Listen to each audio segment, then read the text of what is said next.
এরপরে শান্ত আইডি থেকে আপনি লিখেছেন, হজ করতে গিয়ে অনেকে প্রচুর ছবি তোলেন, এটা কি জায়েজ?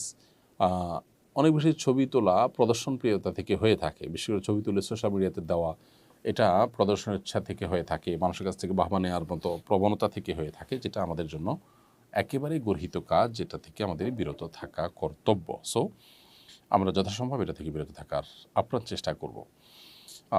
তবে কারণ নিজের কাছে নিজের স্মৃতি হিসাবে ধরে রাখার জন্য তিনি ছবি তুলেছেন, এটা অন্যকে দেখাবেন, প্রচার করবেন, সেরকম মানসিকতা নেই, জাস্ট নিজের কাছে স্মৃতি হিসাবে রাখতে তুলেছেন, সেটা অনেক ওলামাদের মতো জায়েজ, বিশেষ করে ফটোগ্রাফিক ছবি যে সমস্ত ওলামা কেরাম জায়েজ বলেছেন তাদের মতে।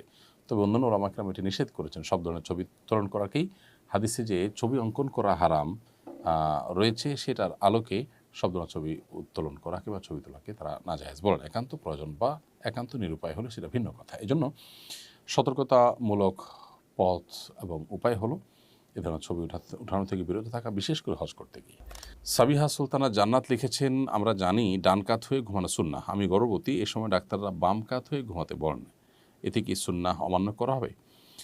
প্রথম কথা হলো যে ডান কাত হয়ে শোয়াটা এটা সুন্নাহ, বিভিন্ন হাদিসের আলোকে এটি সাব্যস্ত, কিন্তু বাম কাত হয়ে শোয়াটা তো নাজায়েজ নয়, হারাম নয়।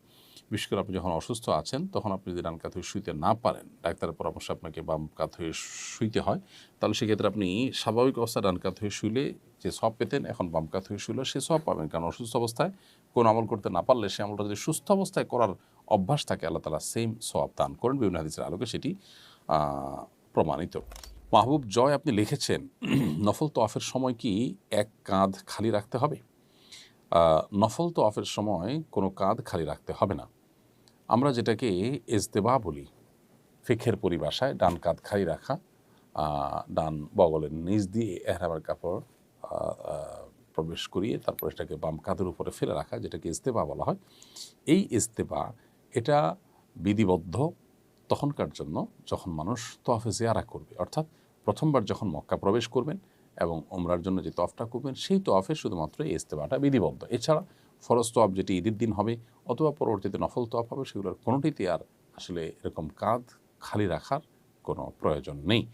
তাছাড়া নফল তওয়াফের মধ্যে এহরামও পরিধান করতে হবে না, সাধারণ পোশাকেই থাকবেন, অতএব সেখানে কাঁধ খালি রাখার প্রশ্ন বা প্রসঙ্গ খুব একটা আসে না। অতএব নফল তওয়াফে কোনো কাঁধ খালি রাখা